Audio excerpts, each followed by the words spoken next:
Continuamos acompañándoles en esta mañana de jueves, cuando son las 2:20 del mediodía y un jueves más llega el momento de estar entre libros de la mano de Aura Tazón de Espacio Catigara. Muy buenos días, Aura. Hola, Cristina. Bienvenida a un jueves más. Comenzamos, como es habitual ya cada jueves, con la primera recomendación para adultos, en este caso, que lleva por título El general y la musa, de Román Piña. ¿Qué nos puedes contar de este libro? Bueno, para empezar, es un libro que perjudica seriamente el maquillaje. Es decir, señoras, si lo están leyendo, están en un transporte público y se han puesto rímel, pueden tener un problema. Llévense Kleenex, porque es posible que les dé un ataque de risa, terminen llorando y el maquillaje desaparezca de su cara. Desde luego esto es lo que me ha pasado a mí, Cristina. Me ha pasado con este libro de Román Piña, editado por Sloper, que es una editorial mallorquina, que publica literatura buena y además tiene una de sus colecciones, siempre tiene un toque de humor.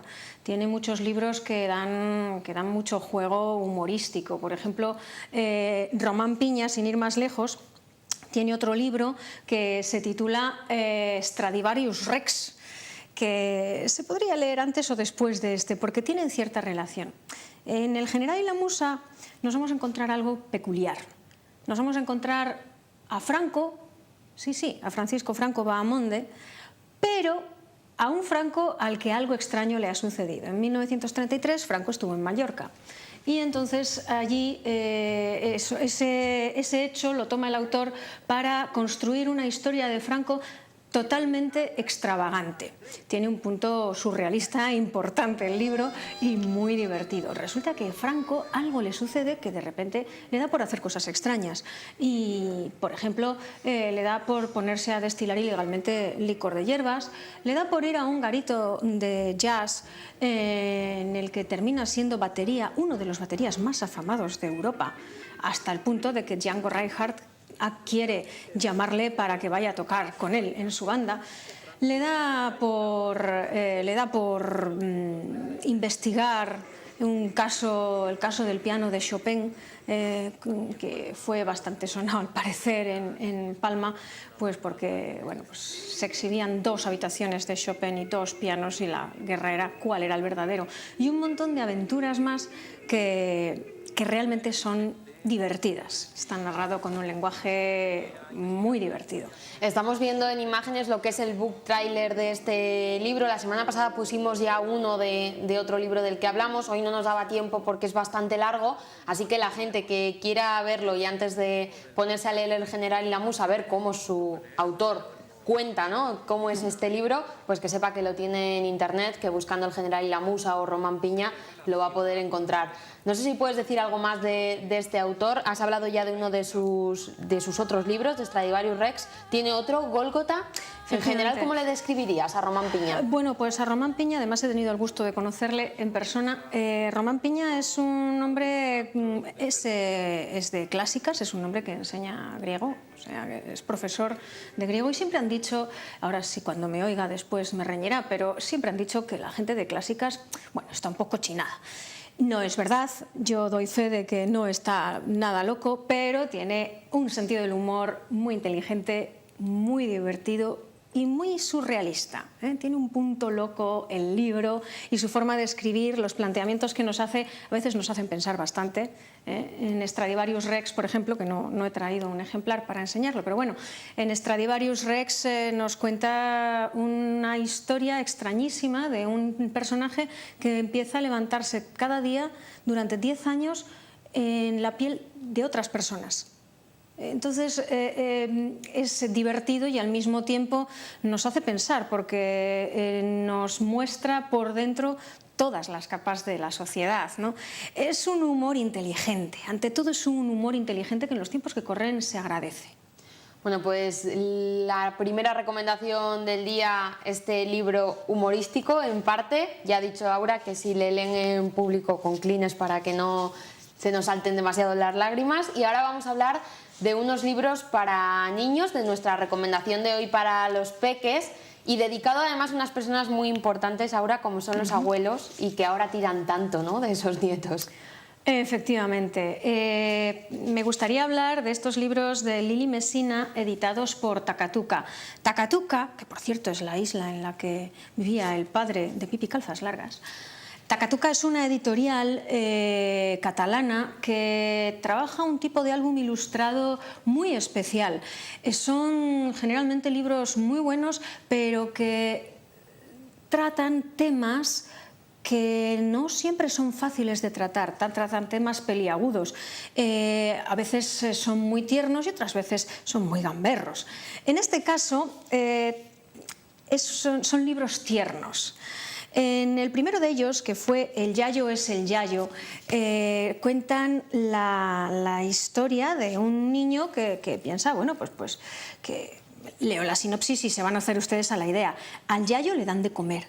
El Yayo va en patinete, taca, taca. El Yayo la lía siempre. Pepe lo tiene claro, el Yayo es un bebé, pero la mamá de Pepe no está de acuerdo.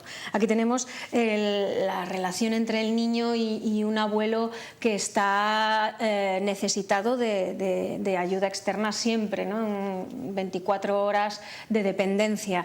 Claro, la situación de las tensiones familiares cuando hay personas dependientes en nuestra casa, ¿no? Y las ilustraciones son muy vistosas, con esos ojos tan grandes y esas cabezas tan grandes. Está escrito en mayúsculas, ahí tenemos la versión catalana, tenemos la versión en castellano nosotros también, por supuesto.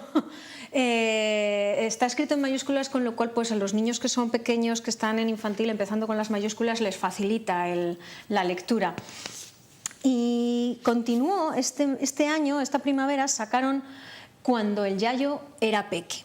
Y este es un libro, bueno, este ya es delicioso. Este es un libro en el que el Yayo va contando, el abuelo, lo que él hacía cuando era niño. Y cuando yo era pequeño, la vida era diferente. Cuando yo era pequeño, era todo verde. Y en la siguiente imagen vemos lo que recuerda el abuelo y lo que imagina el chiquillo, que es el verdor de aquella época, ¿no? De la carretera. Jolín, estaba todo pintado en verde, los perros verdes, ¿qué es esto? Claro, él decía, pues, y la leche venía directamente de las vacas, y mientras el abuelo se está imaginando la vaca que está recordando, el niño se está imaginando a la vaca en el supermercado y demás, ¿no? Es un libro delicioso en el que se nos cuenta un poco que las cosas de generación a generación a veces cambian, pero siempre hay un punto de comunicación. La autora es Lili Messina. ¿Qué nos puedes decir de esta autora? Lili Messina es una autora alemana que ha hecho bastantes exposiciones, sobre todo en ambientes de cómic, en su país.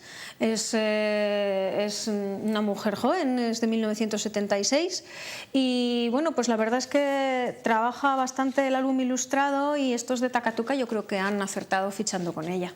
Bueno, estas son las dos recomendaciones de hoy para adultos y para peques, y ahora nos toca hablar de lo que va a haber esta misma tarde en Espacio Catigara. A partir de las 7:30 de la tarde, ahora vais a tener a un pintor que presenta su faceta literaria. Efectivamente, mucha gente conocerá a Eduardo Gruber, un pintor cántabro reconocido que lleva muchísimos años en la brecha y que del que no sospechábamos que tuviera una faceta literaria además muy potente. La editorial El Desvelo, también cántabra por cierto, ha publicado a principios de verano, publicó El Devorador íntimo, una novela que podríamos decir de corte experimental y al mismo tiempo muy fácil de leer, y en este sentido se puede decir que es una rara avis, ¿no? Es una novela en la que además se puede llegar a notar los trazos de la paleta del autor, porque es muy visual, está muy bien escrita y además tiene un arranque muy atractivo y vanguardista, ¿no? Entonces va a venir Eduardo Gruber a hablarnos de su obra pictórica y también de su faceta literaria. Él vendrá acompañado por Luis Alberto Salcines, que es un hombre que lleva muchos años relacionado con el mundo de las letras en Cantabria, y va a hacer él la breve presentación del libro. y después entablará un diálogo en el que Eduardo Gruber nos hablará de cómo se conjuga la pintura y la literatura. Ahí estamos viendo imágenes de las pinturas de este artista cántabro que ahora se embarca en el mundo de las letras, y mucha gente igual en casa piensa, Aura, si dentro de este devorador íntimo hay algo relacionado con el arte, con la pintura, o su faceta pictórica no aparece para nada en el libro. Quien no le conociese de nada piensa, bueno, pues es un autor literario solamente. Bueno, yo pienso que puede pensar es un autor literario, porque además se nota el bagaje cultural y el bagaje de lecturas muy buenas, lecturas que hay detrás de este libro, porque no se puede escribir sin leer y sin leer bien, ¿no? Sin leer buenos alimentos para el espíritu. Pero es cierto que es un libro muy visual.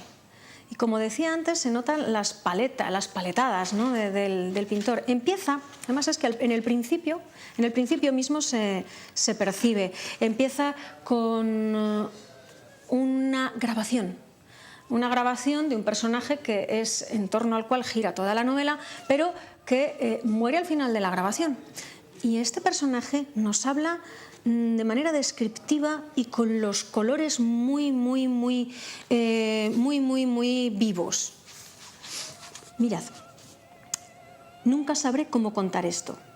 Ahora pasa una gran nube negra. A través del cristal, si miro hacia abajo la veo, y si bajo la mirada, veo un coche gris alejarse muy despacio calle abajo. Y solo un segundo más tarde observo cómo de inmediato después de aquel coche llega un motorista que se detiene ante el semáforo rojo. Ahora, pasado otro instante, decenas de coches que esperaban el cambio de luz verde arrancan excitados y desfilan con estrépito frente al hombre de la moto, que les mira indiferente mientras cruzan la calle de norte a sur y desaparecen uno tras otro entre mis botas y la repisa de la ventana. Pero si giro un poco la cabeza hacia el este, observo, con un fondo de murmullos, a una multitud blanca confraternizando en espera del momento exacto para iniciar su andadura. Miro el reloj y son las 11 menos 5. Intuyo que quedan tan solo 5 minutos para que la muchedumbre se ponga en marcha calle abajo, los mismos que yo me he propuesto esperar a que suene el teléfono antes de salir. Al volver la mirada, el motorista ha desaparecido, pero frente a la ventana, en la rue de Boulet, entra en escena mi vecina. La veo aproximarse por la acera con parsimonia, cargada con una abultada bolsa de la que sobresale una baguette. Antes de que llegue al paso de peatones, el semáforo verde libera una nueva riada de coches que con estrépito cruzan la rue du Faubourg Saint-Antoine y desaparecen uno tras otro por la repisa de la ventana. Me levanto y frente al cristal observo las primeras gotas de lluvia y al mirar hacia arriba contemplo sobre el cielo gris dos nubarrones errantes. Mi vecina, que no ha avanzado mucho, está ahora buscando algo en la bolsa, parada a la altura de mi coche añil, que está aparcado junto al semáforo. Casi sin transición, mis ojos recuerdan a la muchedumbre que había dejado apiñada en la Plaza de la Nación, esperando el instante exacto para marchar.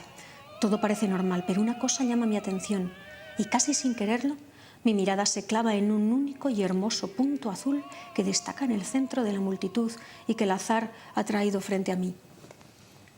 Como vemos, y como comentabas tú, muy visual y además centrándose mucho, ¿no?, en esos colores. Quizá esa sí sea la parte del pintor.